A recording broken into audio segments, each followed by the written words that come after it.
Selamat pagi teman-teman sekalian. Pada kesempatan ini kita akan membahas mengenai Emmanuel Levinas. Tanggung jawab atas orang lain. Kebanyakan filosof moral bertanya tentang yang baik dan yang wajib. Menurut George Edward Moore misalnya, etika sibuk dengan 3 pertanyaan besar. Apa yang harus kulakukan, apa yang bernilai, dan apa arti kata baik. Akan tetapi begitu kita dapat bertanya terus, mengapa saya peduli tentang apa yang harus saya lakukan dan apa yang baik? Mengapa saya peduli tentang apa yang harus saya lakukan dan apa itu yang baik? Mengapa tidak bersikap acuh tak acuh saja? Di antara para filosof besar barangkali hanya Immanuel Kant dan Max Scheler yang sekurang-kurangnya menyinggung pertanyaan lebih mendasar yang mendasar tadi. Kant di mana ia sebentar saja bicara tentang fakta akal budi, dan Max Scheler mengantar kita ke dalam alam nilai. Filosof yang menempatkan pertanyaan dasar tadi di pusat seluruh usaha filosofisnya adalah Emmanuel Levinas. Levinas tidak tertarik pada pertanyaan-pertanyaan rutin etika filosofis. Ia ingin tahu mengapa kita dapat merasa tertantang untuk bersikap baik terhadap sesama. Mengapa kita dapat memilih antara sikap bertanggung jawab atau tidak. Cukup lama Levinas kurang dikenal di luar wilayah berbahasa Prancis. Namun sekarang ia semakin disadari termasuk salah satu tokoh terbesar filsafat abad ke-20. Emmanuel Levinas lahir pada tahun 1906 di Kaunas, Lituania, dari keluarga Yahudi. Bahasa ibunya adalah bahasa Rusia dan bahasa Ibrani. Menurut kesaksiannya sendiri, ia menjadi besar dengan membaca kitab suci Ibrani, Pushkin, dan Tolstoy. Ia berangkat ke Prancis untuk studi filsafat, semula di Strasbourg dan sejak 1930 di Paris. Pada tahun 1928 sampai 1929, ia selama 2 semester studi di Freiburg, Jerman, pada Edmund Husserl dan Martin Heidegger. Di Paris, Levinas berkenalan dengan 3 filosof kondang Prancis, Gabriel Marcel, Jean-Paul Sartre, dan Jacques Maritain. Pada tahun 1939, ia disuruh masuk dinas militer Prancis. Pada tahun 1940, ia menjadi tawanan perang di Jerman sampai 1945, 5 tahun jadi tawanan Jerman.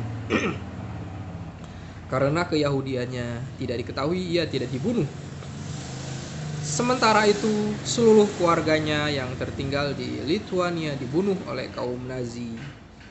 Levinas memutuskan untuk tidak pernah kembali ke Jerman dan menetapi keputusannya itu. Pada tahun 1947, ia menjadi direktur École Normale Israélite Orientale di Paris. Ia banyak sibuk dengan tafsir Talmud, salah satu buku sumber keyahudian.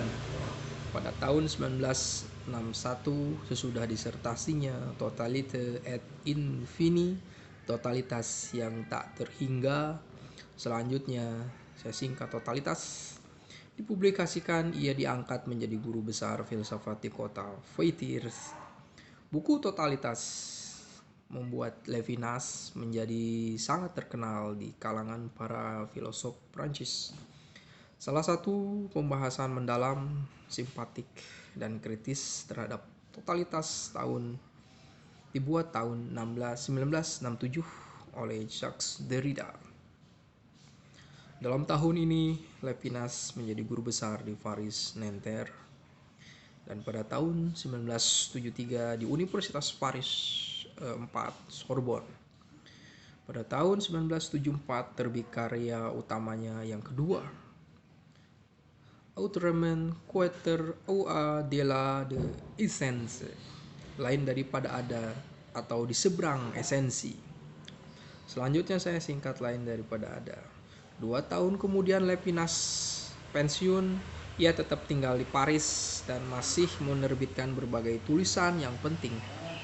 Ia meninggal dunia pada tanggal 25 Desember 1955. Kritik terhadap Husserl dan Heidegger. Apabila kita bicara tentang etika, pada umumnya kita mencari prinsip-prinsip mendasari norma-norma moral, atau kita mempertanyakan bahasa moralitas. Akan tetapi Levinas lain, ia mulai jauh sebelum segala pertanyaan semacam itu.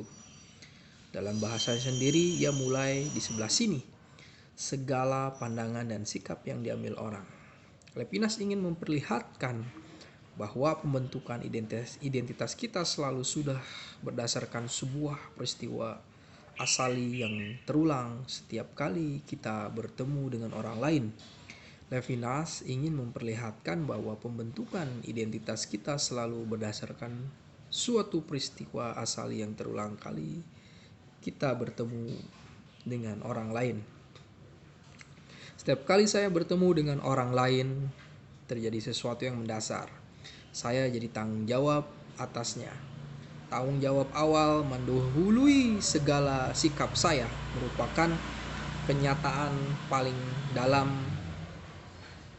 paling dasar dalam kesadaran saya. Itulah intuisi inti dalam filsafat Levinas.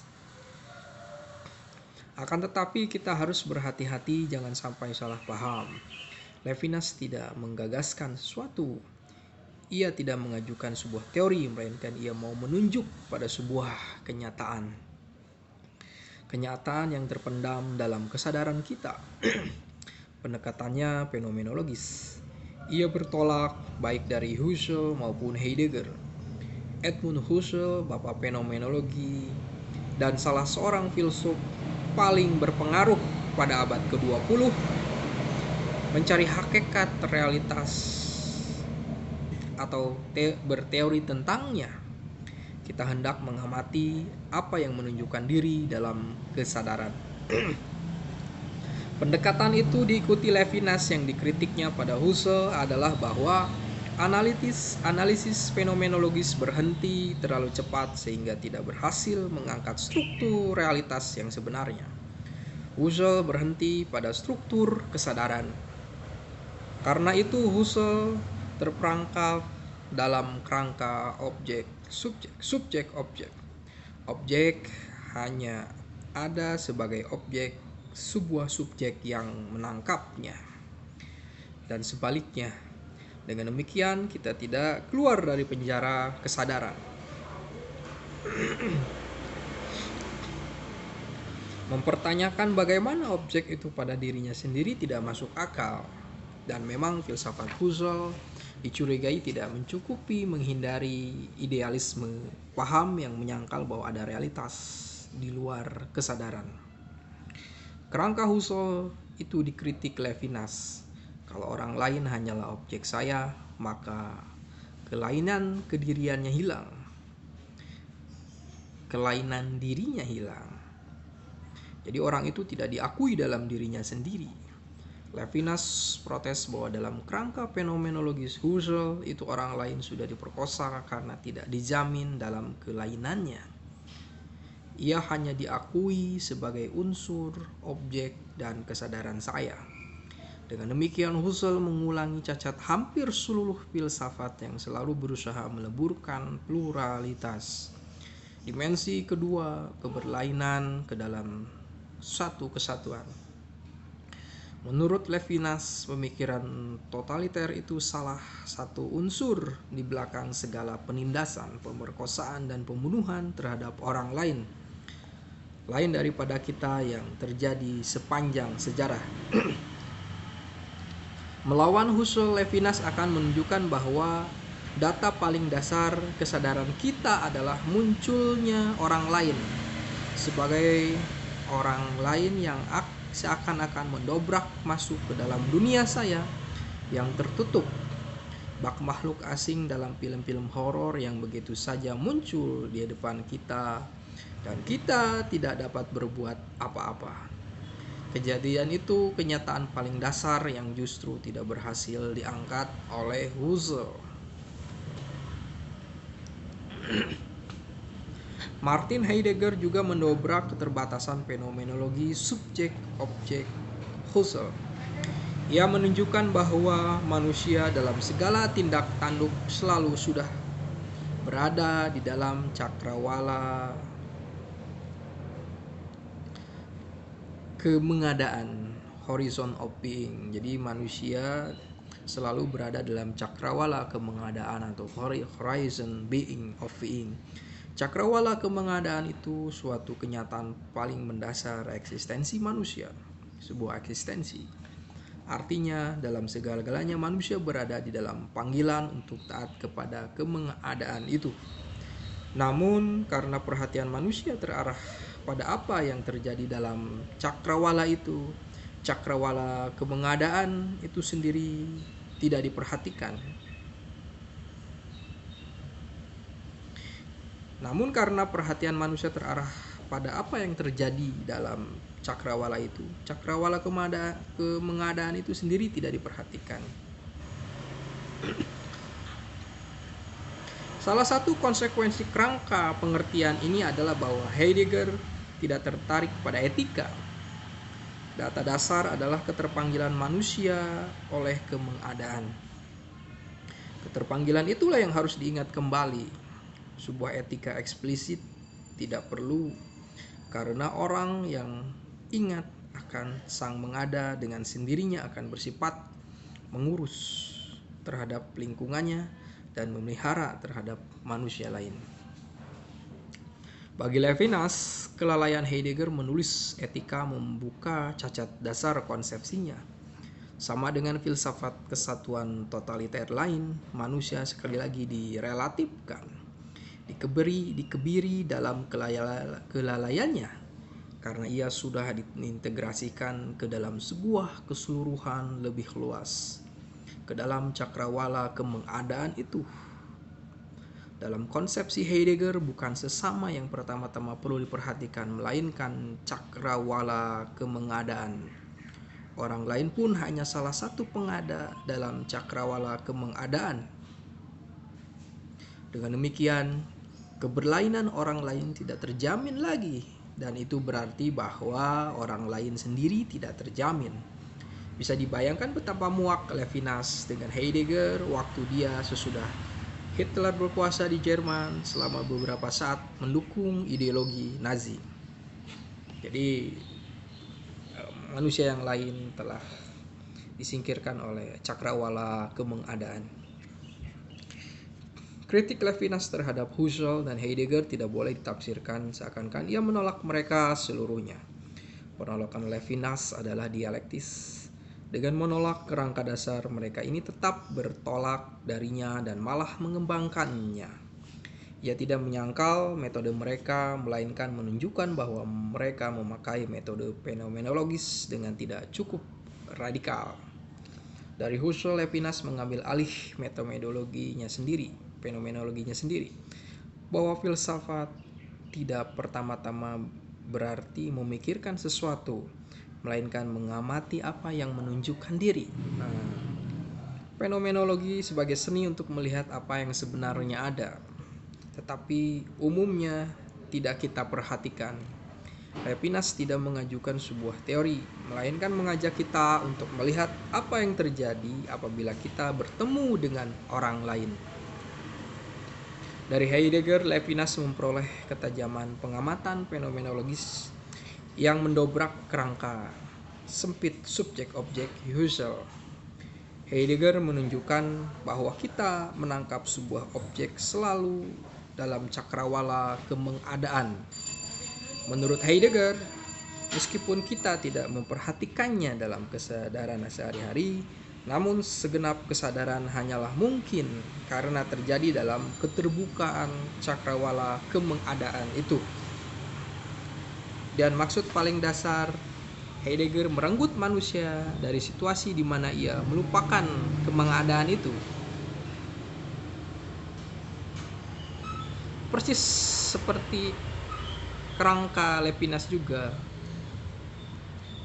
Tapi Levinas menunjukkan bahwa data paling dasar wawasan manusia bukan cakrawala kemengadaan, melainkan munculnya orang lain di depan kita. Kejadian yang sebenarnya biasa-biasa saja itu sebenarnya merupakan syarat kemungkinan segala penghayatan sehari-hari. Jadi maksud Levinas lagi-lagi mengikuti Husserl, tidak psikologis dan tidak normatif. Psikologis akan berarti bahwa makna pertemuan dengan sesama mau dijelaskan dan dari struktur kejiwaan kita. Levinas menolak itu. Orang lain yang muncul justru orang lain sendiri dalam keberlainannya. Dan tidak normatif dalam arti bahwa Levinas tidak mengatakan kita harus memperhatikan orang lain, harus menghormatinya dalam kelainannya, harus bersedia bertanggung jawab atasnya. Melainkan Levinas menunjuk pada sebuah kenyataan. Berhadapan dengan orang lain kita selalu sudah terikat tanggung jawab atasnya. Dan segala sikap yang kita ambil dalam kesadaran sehari-hari berdasar pada tanggung jawab itu. Yang digali Levinas adalah sesuatu yang merupakan data paling dasariah dalam segenap pengalaman kita. Data itulah yang ingin diangkatnya. Akan tetapi usaha itu tidak gampang. Ia tidak dapat membatasi diri seperti Husserl pada idea claire et distincta. Fenomen jelas dan tegas, jelas dan terpilah dalam kesadaran Descartes. Lapisan kesadaran yang diangkat Levinas luput dari perhatian biasa. Dan karena itu kata-kata dari bahasa biasa termasuk dalam filsafat tidak memadai. Kesulitan itu juga dialami oleh Heidegger. Bahasa kita adalah mengenai peristiwa di dalam cakrawala kemengadaan, bukan mengenai cakrawala itu sendiri. Karena itu bahasa Heidegger dalam Sein und Zeit bisa terkesan dibuat-buat.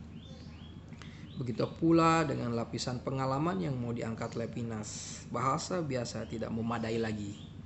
Karena itu bahasa Levinas berkesan berat dan susah. Tampak sekali bagaimana ia harus bergulat dan memperkatakan sesuatu yang sebenarnya tidak dapat dikatakan. Karena hanya tersirat atau lebih tepat menjadi seratan dalam apa yang kita perkatakan dalam bahasa sehari-hari. Secara sederhana bahasa Levinas jauh dari bahasa biasa dan hanya bisa dimasuki dengan usaha sungguh-sungguh. Bahkan dibandingkan dengan Heidegger, kesulitan Levinas masih lebih besar lagi karena ia menolak bahasa ontologis kemengadaan padahal dalam totalitas terpaksa masih dipakainya.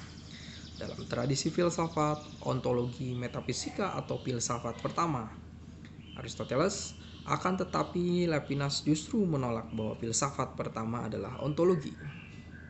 Filsafat pertama adalah etika. Dalam pandangan Levinas, metafisika ontologis mereduksi orang lain pada kesamaan kemengadaan yang menyatukan kita semua dan karena itu menghilangkan kelainannya. Filsafat pertama, metafisika harus bertolak dari kenyataan orang lain, dari kelainannya sebagai fakta yang tidak dapat dicaplok dalam filsafat penyamaan, filsafat identitas.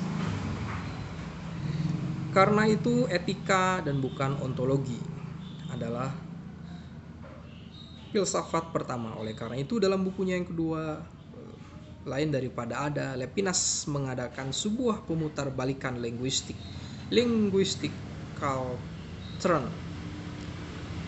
Segala bahasa ontologis dikucilkan. Akibatnya Levinas harus mengembangkan sebuah bahasa baru yang mengungkapkan suatu kenyataan yang belum terangkat dalam bahasa.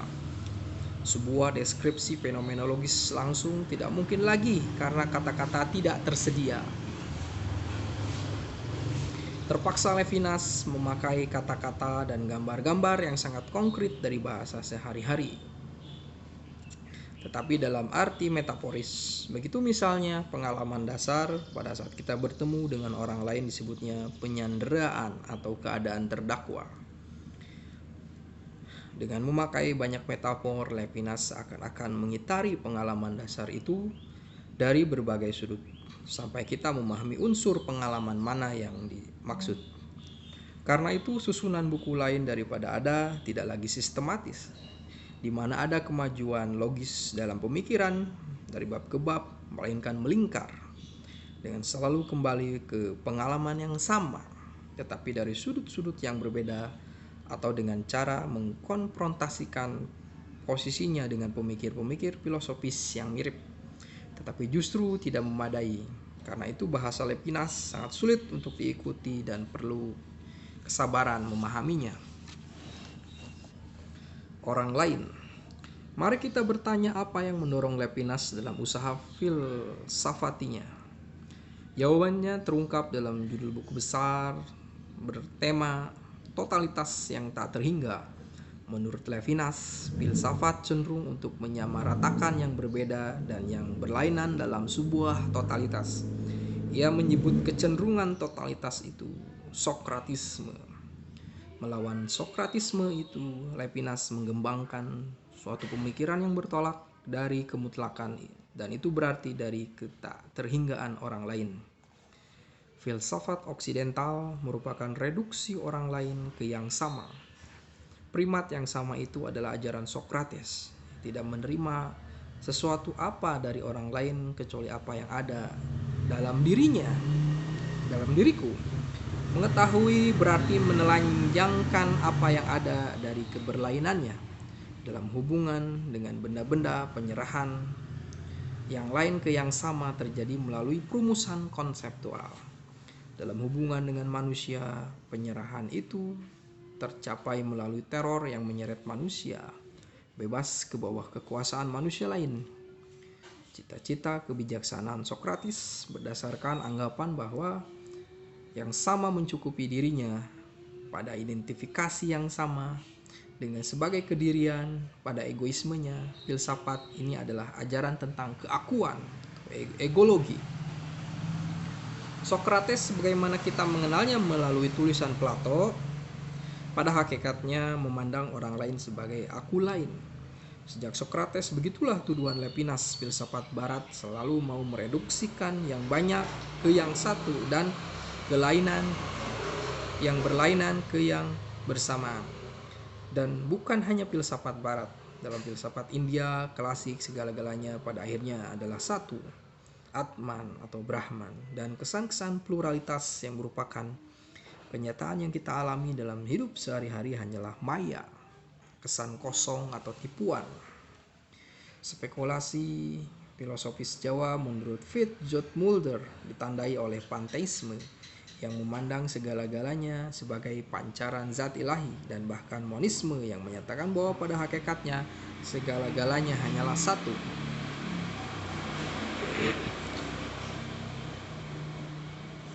Sokratisme filsafat Yunani menyamakan yang berlainan melalui prinsip-prinsip metafisik. Immanuel Kant menggorogoti kemandirian dunia luar dengan pahamnya bahwa objek pengertian adalah hasil rekayasa kognitif subjek semendiri.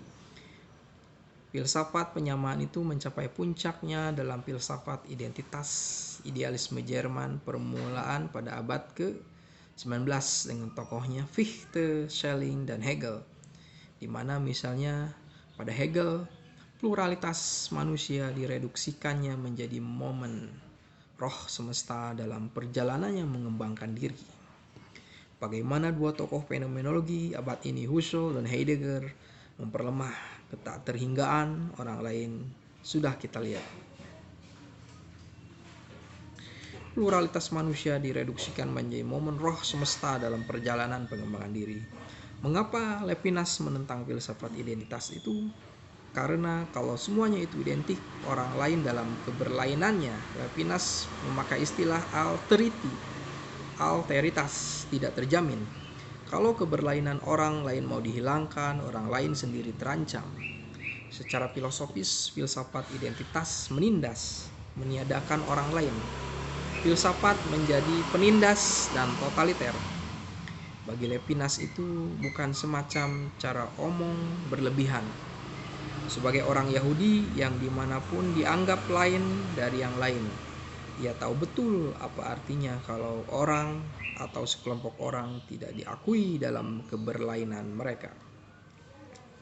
Selama berabad-abad orang Yahudi sering dicurigai, dimusuhi, ditekan dan bahkan dibunuh, yang mengalami puncak pengerian dalam usaha kaum Nazi untuk membunuh seluruh ras Yahudi, di mana seluruh keluarga Levinas di Lithuania menjadi korban juga. Dalam nasib Yahudi itu hanyalah semacam paradigma mencolok tentang sesuatu yang terjadi di mana-mana. Sepanjang sejarah, namun memuncak di abad ke-20 di mana orang-orang minoritas suku, ras, agama, bangsa yang dimusuhi, orang kecil, suku asli, orang-orang yang gelandangan, didiskriminasi, ditindas, diusir dari tempat tinggal, diteror, dibunuhi. Filsafat identitas dengan Heidegger dengan ketidakmampuannya untuk menempatkan etika dalam sistemnya sebagai contoh utama menjadi bagian dalam paket kebiadaban itu. Itulah latar belakang nyata bagi pemikiran Levinas. Ia memikirkan manusia sedemikian rupa hingga orang lain betul-betul terjamin atau alteritas itu. Filsafatnya dipahami sebagai sebuah pesan tentang humanisme orang lain. Levinas dengan demikian dapat di tingkat filsafat ditemukan dalam deretan nabi-nabi Israel seperti Amos, Micha, dan Yesaya, yang mempermaklumkan kemurkaan Allah terhadap kekerasan hati dan segala kekejaman terhadap orang-orang kecil. Bahwa Levinas memahami diri dalam perspektif itu kelihatannya dari kata-kata bernada religius dipakainya. Gloire, kemuliaan, election, pilihan, Yahweh, creation, penciptaan, profetisme, kenabian, dan inspiration, ilham, temoigenage, kesaksian.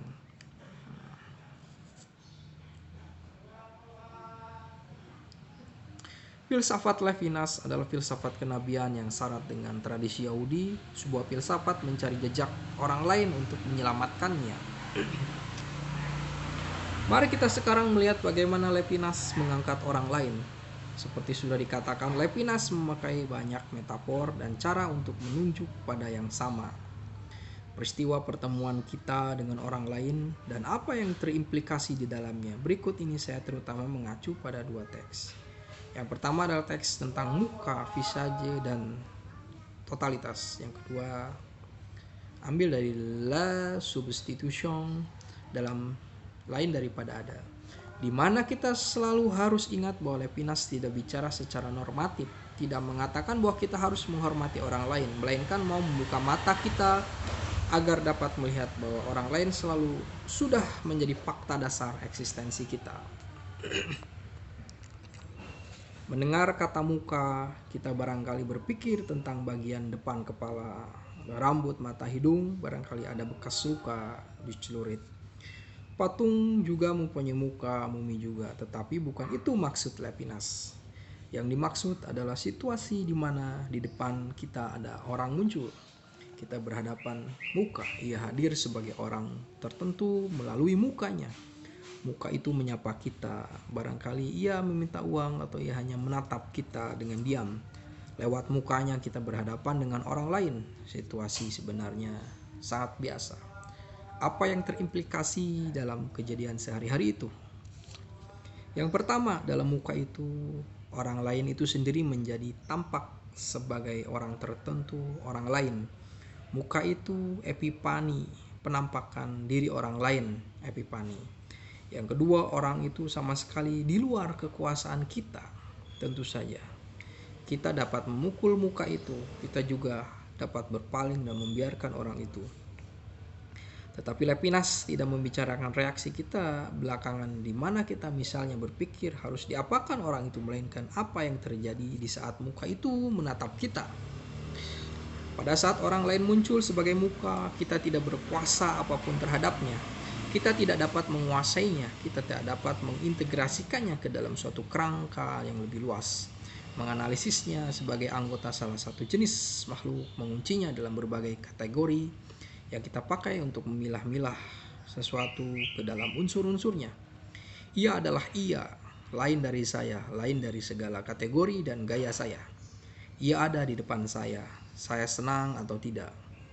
Dalam muka itu, orang lain itu menghadap saya telanjang dan luhur. Sekaligus telanjang karena ia adalah ia tanpa sesuatu apapun yang dapat menjadi pengantara atau tameng atau alat penawar luhur.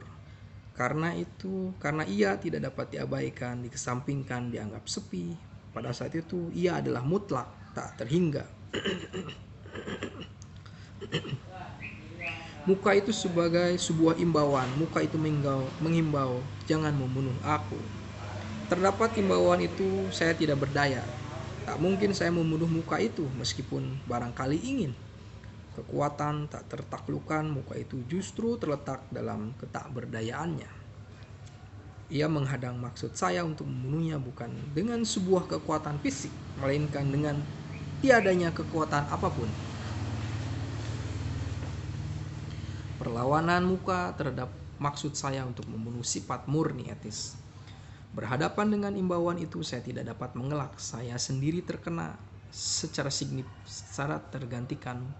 Muka itu bertemu dengan saya, bukan dengan orang lain. Tidaklah mungkin menghindar dari imbauan sesama menyingkir. Tak ada orang lain yang dapat menggantikan saya atau di belakang saya dapat bersembunyi. Sayalah yang disapa, jangan membunuh saya, maka saya yang bertanggung jawab atas dia, atas keselamatannya. Dalam tanggung jawab itu, saya juga menyadari kebebasan saya. Sebuah imbauan tidak memaksa, melainkan justru merangsang kebebasan. Terserah kepada orang yang diimbau bagaimana ia menjawab. Tanggung jawab etis atas orang lain adalah data primordial segenap pertemuan dengan muka orang lain.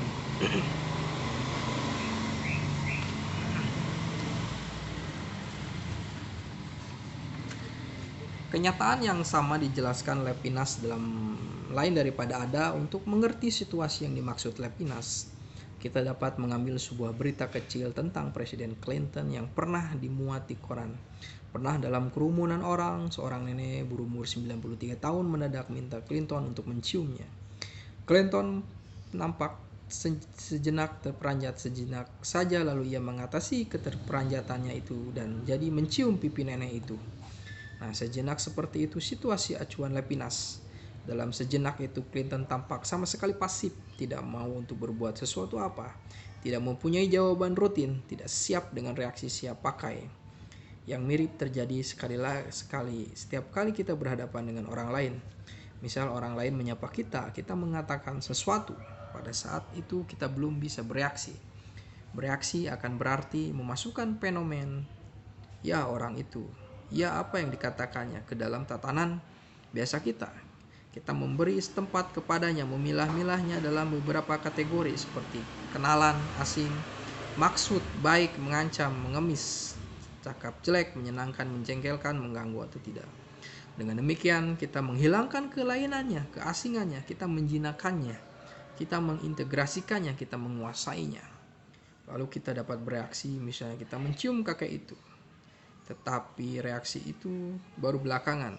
Yang dibahas Levinas adalah terjadi sebelum kita pulih dari kekagetan, sebelum kita berhasil menyingkirkan keberlainan orang lain itu. Bagaimana Levinas mendeskripsikan saat itu? Pada saat itu kita pasif sama sekali, belum mampu mengambil sikap. Orang itu sama sekali di luar kuasa manipulasi kita. Ia mulia dalam keberlainannya. Orang itu sebuah tantangan, bahkan sebuah panggilan. Di saat primordial itu, primordial karena mendahului segala kemungkinan kita untuk mengambil sikap, kita tidak dapat lari. Mendadak orang itu ada dan kita seakan-akan tertawan olehnya. Kita disandra olehnya, teraniaya olehnya karena kehadirannya memaksa diri pada kita terobsesi dengannya. Karena seluruh diri kita terfokus pada orang lain, kita dalam keadaan terdakwa meskipun kita belum berbuat apapun terhadapnya. Penyanderaan. Kelihatan bahwa begitu saya berhadapan dengan orang lain itu, saya tidak bebas lagi. Tidak bisa bersikap acuh tak acuh begitu saja tanpa sempat mengambil sikap. Saya bertanggung jawab atasnya. Suatu tanggung jawab begitu langsung sehingga saya tidak dapat lari darinya. Tanggung jawab saya atas orang itu total. Total dalam arti bahwa dalam bahasa Levinas, saya tersubstitusi bagi orang lain. Saya berada di tempatnya. Bebannya menjadi beban saya, tanggung jawabnya menjadi tanggung jawab saya. Saya bahkan bertanggung jawab atas segala kesalahan orang itu. Orang itu dengan segala beban yang ada padanya adalah beban saya.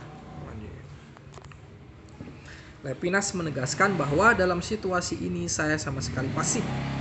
Pasivitas yang masih lebih pasif daripada segala pasivitas. Pasifit plus pasif kuete pasif. Karena mendahului kemungkinan untuk bereaksi aktif atau pasif. Terhadap orang lain itu saya tidak dapat apa-apa, maka saya disandra. Saya menemukan diri bertanggung jawab atasnya, padahal belum sempat mengambil sikap apapun terhadap dia. Dengan demikian, pertemuan dengan orang lain merupakan data paling primordial yang terkena pada saya. Levinas menegaskan bahwa baru berhadapan dengan orang lain saya menjadi saya. Saya menemukan idealitas saya. Berhadapan dengan orang lain saya sepenuhnya menyadari keunikan saya. Sayalah sang sandera yang tidak tergantikan oleh siapapun. Berhadapan dengan diri sayalah yang bertanggung jawab. Orang lain itu membuat saya menjawab inilah aku. Suatu ucapan yang kiranya tidak kebetulan mengingatkan akan jawaban Nabi Yesaya waktu Tuhan bertanya kepadanya, siapa yang akan kuutus? Inilah aku, utuslah aku. Menurut Levinas, pertemuan dengan orang lain menjadikan diriku menjadi aku, memberi saya sebuah identitas unik dan tak tergantikan.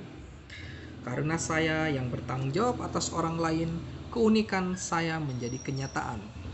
Pasivitas tanggung jawab primordial itu tidak lagi dapat ditampung dalam pengertian otonomi moral sebagaimana dikembangkan oleh Immanuel Kant. Tanggung jawab primer menjatuhi saya tanpa saya dapat mengambil sikap otonom apapun. Tetapi tanggung jawab itu juga bukan sesuatu yang heteronom. Seakan-akan saya harus tunduk terhadap sesuatu yang tidak saya yakini. Melainkan tanggung jawab itu membuka kemungkinan sikap otonom kepada saya. Saya harus bertanggung jawab dulu. Harus dulu dalam seluruh diriku tertawan oleh orang lain, berhubungan dengannya, baru saya dapat dalam sikap sekunder sehari-hari memutuskan apakah saya akan bersikap bertanggung jawab atau tidak. Pasivitas total itu tidak mematikan atau melumpuhkan, melainkan merupakan pra-pengandaian kemungkinan saya untuk memilih antara sikap otonom atau heteronom. Tanggung jawab primordial itu mengkonstitusikan saya dalam kebebasan saya, dalam segala kemampuan saya.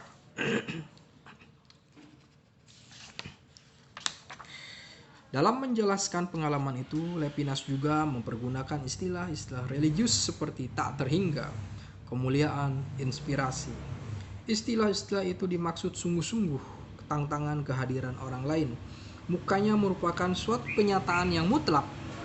Karena kemutlakan itu saya sama sekali pasif, tak berdaya apapun terhadapnya. Mutlak berarti tak dapat ditawar sama sekali dan tak dapat dikesampingkan, diartikan lain, tak ada batasnya.